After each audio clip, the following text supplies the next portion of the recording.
Halo, apa kabar pemirsa? Senang sekali saya Wiki Adrian kembali menjumpai Anda dalam program Market Review, program yang akan membahas berbagai macam isu penggerak ekonomi Indonesia. Live streaming kami dapat Anda saksikan di www.idxchannel.com dan inilah Market Review selengkapnya. Ya, pemirsa, di awal tahun Transparansi Internasional memberikan kabar buruk bagi Indonesia. Korupsi di Indonesia ternyata semakin parah selama pandemi COVID-19 di tahun 2020. Berdasarkan data Corruption Perceptions Index 2020, posisi Indonesia anjlok ke peringkat 102 dari 180 negara. Padahal posisi Indonesia pada 2019 berada di peringkat 85. Skor Indonesia juga turun 3 peringkat dari 40 menjadi 37, rata-rata skor adalah 43. Indonesia disorot karena tindakan pemberantasan korupsi yang dianggap lambat, sementara reformasi pemerintah dinilai belum terwujud.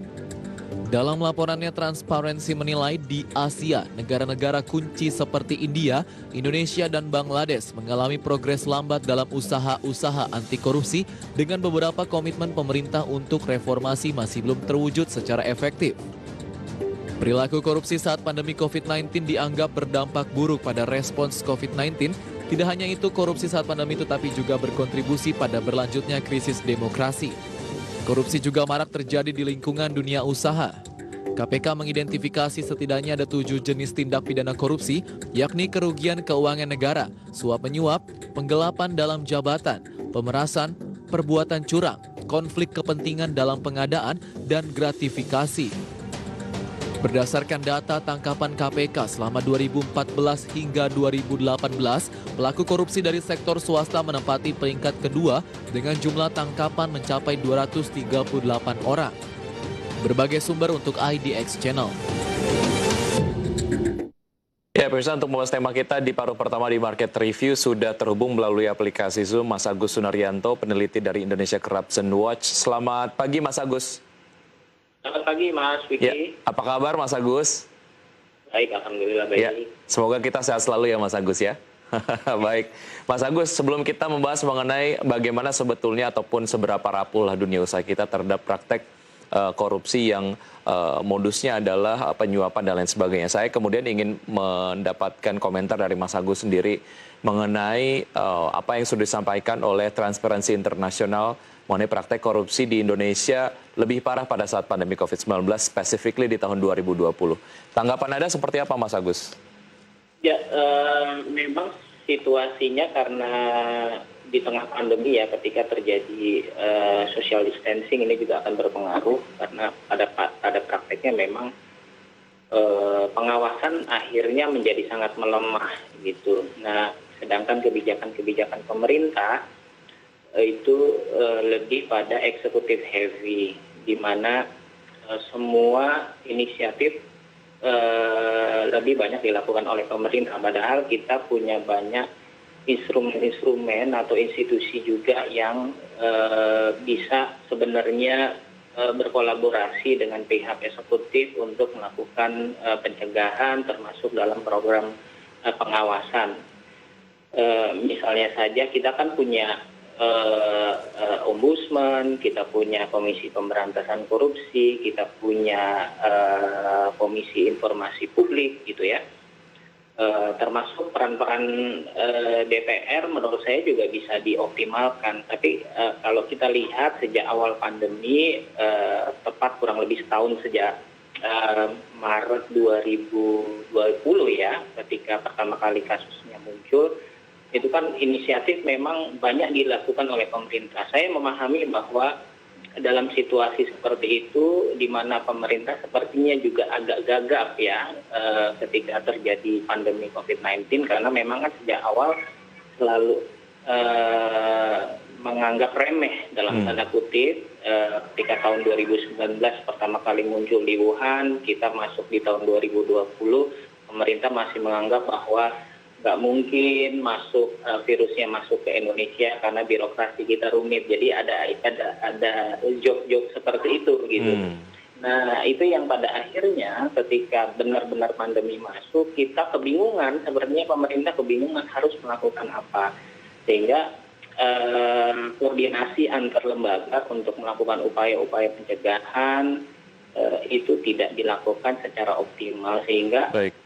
kalau kita lihat sebenarnya banyak sekali anggaran-anggaran yang sudah dikeluarkan oleh pemerintah, baik untuk program pemulihan ekonomi ya, termasuk juga untuk penanggulangan kesehatan utamanya, itu kan cukup besar. Bahkan daerah-daerah kan diminta untuk merealokasi, melakukan refocusing terhadap anggaran-anggaran yang dimiliki untuk mencegah dan mengantisipasi dampak sosial ekonomi yang muncul dari pandemi. Baik, adanya berbagai pembatasan aktivitas ini memang sedikit menurunkan upaya-upaya pengawasan terhadap praktek-praktek korupsi, dan yang paling penting adalah tadi di paket pengantar praktek korupsi tentu saja yang dilakukan pada saat pandemi COVID-19 ini memberikan dampak kepada penanganan pandemi COVID-19 sendiri, dan ini berdampak kepada capaian penanganan pandemi dan penanggulangan ataupun mungkin pemulihan ekonomi nasional, dan juga berdampak kepada dunia usaha dan juga bisnis di Indonesia. Saya ingin ke pembahasan mengenai seberapa rapuh sebetulnya dunia usaha kita, Mas Agus, terhadap praktek-praktek korupsi. Sebenarnya kalau kita mau melihat dari kasus yang muncul saja ya, misalnya yang ditangani oleh KPK, itu sejak tahun 2014 sampai tahun 2019 misalnya, itu ada setidaknya 290-an orang yang berlatar belakang sektor swasta ya, dunia usaha, yang ditetapkan sebagai tersangka. Nah ini kan jumlah yang cukup banyak sebenarnya. Artinya upaya-upaya pencegahan, upaya-upaya antisipasi dari sektor swasta sendiri itu tidak berjalan secara optimal, dan menurut saya kalau ini terus dilakukan, ini justru akan mematikan kreativitas, mematikan inovasi, dan juga mematikan kompetisi antara sektor dunia usaha sendiri. Karena kan mereka dengan mudah melakukan suap, termasuk melakukan upaya-upaya mendorong gratifikasi di pejabat publik gitu ya. Ini kita bicara dalam konteks praktek korupsi yang berhubungan dengan birokrasi pemerintah. Nah itu, ini kita belum bicara korupsi yang terjadi di internal dunia usaha sendiri gitu, misalnya kompetisi di antara mereka untuk mendapatkan proyek gitu ya. Karena kan di undang-undang anti korupsi kita sendiri belum mencakup korupsi yang terjadi di level sektor swasta, tapi lebih pada penyelenggaraan pemerintah yang melibatkan sektor swasta gitu. Nah beda seperti misalnya di Singapura, misalnya mereka punya aturan yang memang mencegah terjadinya korupsi di internal korupsi di sektor swasta sendiri atau di dunia usaha sendiri. Gitu. Yeah. Nah ini menurut saya jadi masalah. Dominan kasus-kasusnya itu terkait dengan yang terjadi sejauh ini, itu terkait dengan perizinan usaha, kemudian dengan sektor pengadaan barang dan jasa ya untuk mendapatkan proyek dan lain-lain, termasuk kalau misalnya terkait dengan izin-izin usaha sumber daya alam, misalnya eksplorasi, pertambangan gitu ya, pembukaan lahan. Nah itu seringkali dalam proses perizinannya banyak upaya-upaya yang dilakukan oleh dunia usaha sendiri gitu untuk melakukan penyuapan. Nah menurut saya dari sisi ini akan menghambat perkembangan dunia usaha sendiri. Nah masalahnya kan sekarang heavy kita, upaya-upaya pemerintah itu memang belakangan lebih banyak mengantisipasi birokrasi di pemerintahnya untuk tidak melakukan upaya-upaya pemerasan gitu ya. Nah dari sektor dunia usahanya dulu belum banyak, tapi sekarang menurut saya sudah mulai berkembang nih, karena misalnya di level BUMN, Kementerian BUMN itu sendiri sudah mengeluarkan surat keputusan agar BUMN tersebut bisa. Halo Mas Agus. Ya, pemirsa, nampaknya kami mengalami kendala komunikasi dengan Mas Agus.